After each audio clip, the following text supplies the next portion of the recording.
Hello everyone, Hawky here, back with another Sword of Convallaria video. So in my previous video, I was telling you guys about farming medals for rank 13, and there's been a lot of questions about the after rank 13, what is these extreme liberation skills, how does it work, and everything like that. Because, when I saw had a look to upgrade Kavari's liberation skill, he does have a general skill, which is like HP increase, piercing damage, and does cost this resource.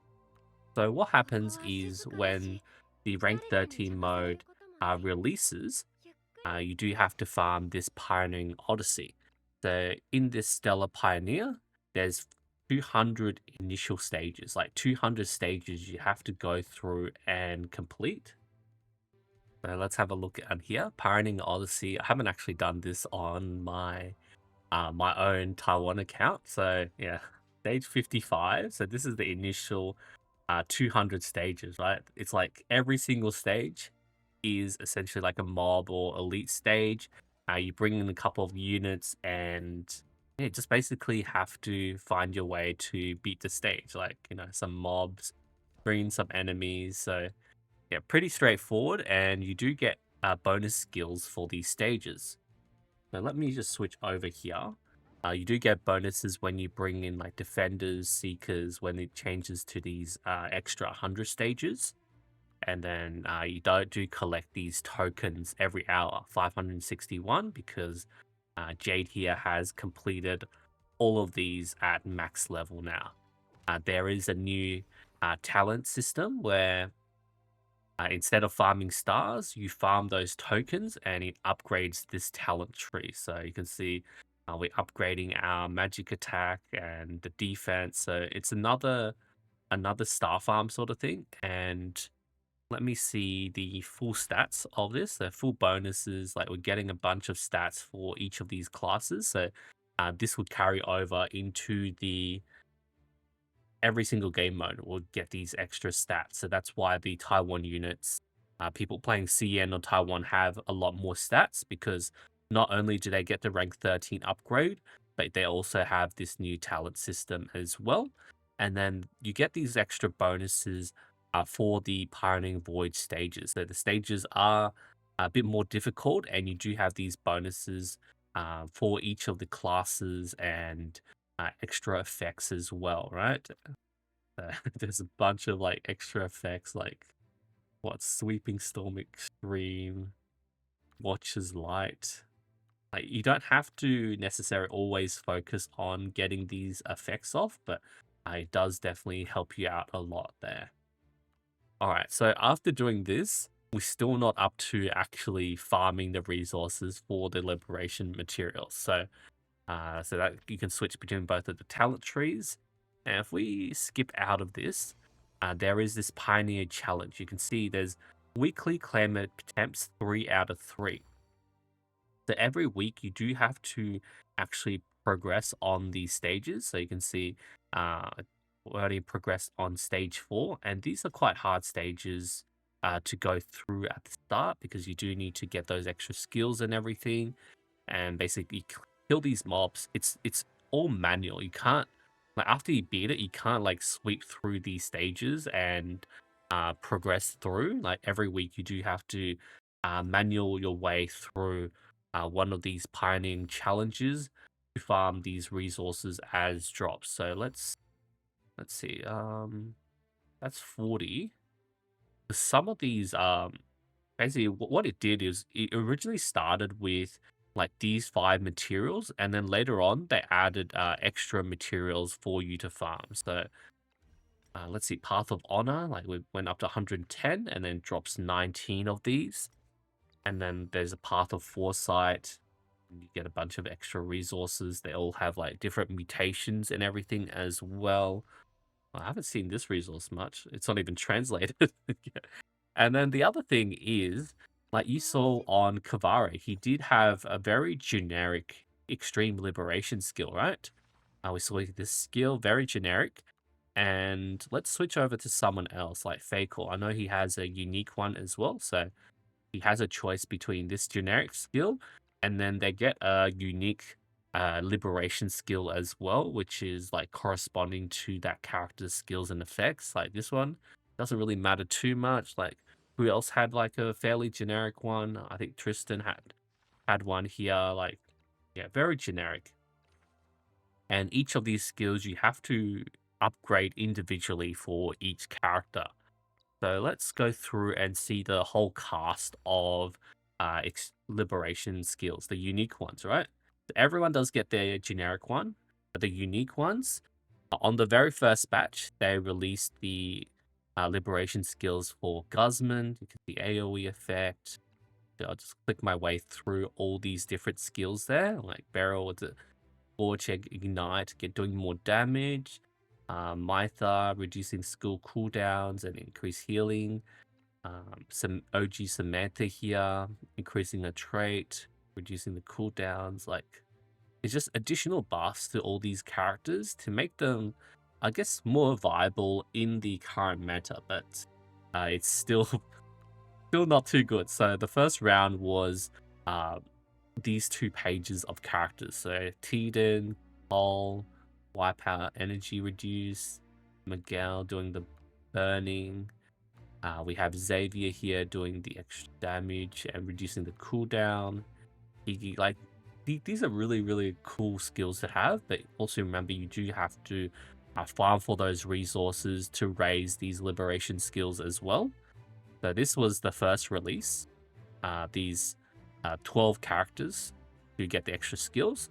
The second release came with the Delicious in Dungeon. So you had extreme liberation skills for Marcel, Farlan, and Senshi here. So a bunch of different skills that they get, which is really nice there. These ones you could have farmed during the actual event, so that they cost a different sort of resource. And then this was the third release. So third release we had Leonide getting a bit of extra skills, Hasna doing a bunch of extra debuffs and everything, extra crit damage, Fakel, Heart of the Alert, and then he does trigger the like cooldown reduction for when he does a critical hit. Like there's so much into this. OG Nungol getting like bit of crit damage and everything, and then Nurgle getting increased crit damage and everything as well. And then later on, they've recently just released, so that was like first 2 pages of the first, second, third. This is the fourth release. So fourth release, we do have Agatha. See, like a bunch of skills haven't even been translated. Regeneration 2. Oh wow, like we have to translate some of these skills because, yeah, give me a moment. So we can see Gloria, Holy Lance, Longinus, increase damage, crit rate, crit damage, increase by 50% against enemies in uninjured state, gain physical shield. Like those with the flag aura gain additional damage too. Like, you know, all these like small buffs, they do add up. Like it just makes them more viable, but none of them become like really, really OP with this. It's just, you know, old units that you're using just become a bit better. So this is August skill, Wall of Nightmare, shield value granted by the skill Heart Nightmare. Oh, that's the Hassle skill. So additional 40%, cooldowns reduced by 2, Heart Nightmare Entanglement, increased damage. If injured, restore more HP, and yeah, just really, really cool. And Simona, skill Iceforge Armor, cooldown reduced by 3, damage increase, skill value increase, additional frostbite is applied after using magic attacks. Yeah, just like extra cool skills. So that was the next wave. And then on the last wave of skills, so this just released recently in the Taiwan version after SP Mytha. So these are the ones with the coordinated command, coordinated response skills. So we have Nono Wheel, the final song, Celestial Song, reducing the skill points. Unclean Knife is additionally triggered, so a bit of extra damage. AoE and coordinated response, consume 1 energy, trigger an AoE attack, and yeah, expand it. So range for the Celestial Song. We do have, so this is Momo. Momo does get a unique liberation skill as well. The attack against enemies with infection, gain phage resonance. So this is the alert. So, Momo alert does have a number of triggers. This ignores the trigger count, so it's like an extra trigger count. And trigger ultra dark wave. What's this? 70% AoE damage to enemies, and yeah. So, and then when it also has the cooperative response. So whenever someone does a cooperative command, Momo would also respond as well. So that's pretty cool. We have for OG Inanna. So OG Inanna is focused on her guard. The guard obtains the aura for sort of Convallaria, increase the movement, increase attack, get whirlwind slash, which is like a 70% AoE, and it is a cooperative response effect as well. So you see the guard essentially dance, right? Spin around to a whirlwind attack. And this is Coco. So Coco using the Eat My Pot, Crushing Smash, Lotus, then move 1, Global Enhancement, move 1, Block Enhancement, and Global Aid. So what's this? It's going through all the skills that Coco has, and then Global Assistant too. Oh, this is like a shared damage. All single target damage borne by all friendly allies within 2 tiles. Yeah, very interesting skills that we have here for all of these units, and yeah, they'll slowly be releasing like every 3 weeks for these skills, and they do events as well. So you can see here there's an event for the new liberation skills, and you get a bunch of resources. So you don't have to like immediately farm for them. Like after you do this, you get these free resources to upgrade. So it's not all from farming. You do get it from events and other modes as well, which would slowly give out these resources. I'll probably cover some of those. There's so many events in the Taiwan version, and I'll cover that later. Like for example, in the Expedition Lighthouse, they do sell the resources for exchange there in the shop. Where is the... Oh yeah, this was the shop. There's the shop. But yeah, they do sell up the resources, and yeah, this was the free Kia and Shaklulu, Astral Shards, 1 of each signature for Coco, Agatha, and Momo, and then you could buy 5 dupes, four copies to get maximum dupes of each. So yeah, that is Pioneer Challenge. Why do they keep changing the name? Yeah, it's definitely a big long grind for us. Like there is that 200 plus 100 for each role. So total we'll be looking at is essentially a total of like 600 stages. And you have to remember this is like an AFK mode. So every day we have to come here to collect the resources that have generated. Like this has been going on for like a few minutes now since the start, so we're back to collecting those resources.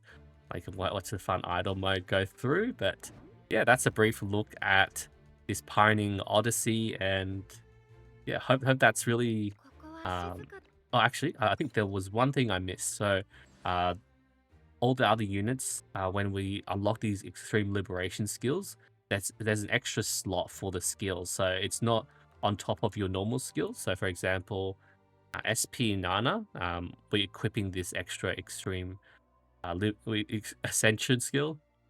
Did the name change? Ascension? I thought it was like Liberation. Okay, Ascension skills. But yeah, they'll have their unique skills, and it's just a brand new slot only for that passive Ascension Liberation skill there. So yeah, it depends on whether you raised it up or not, and then you can just equip it in this extra slot, right? For my SP Samantha there, for unique one for OG Mytha, Fake. And yeah. Alright. Yeah, leveled that one for Simona. Alright, thank you everyone so much for watching, and I'll see you guys next time.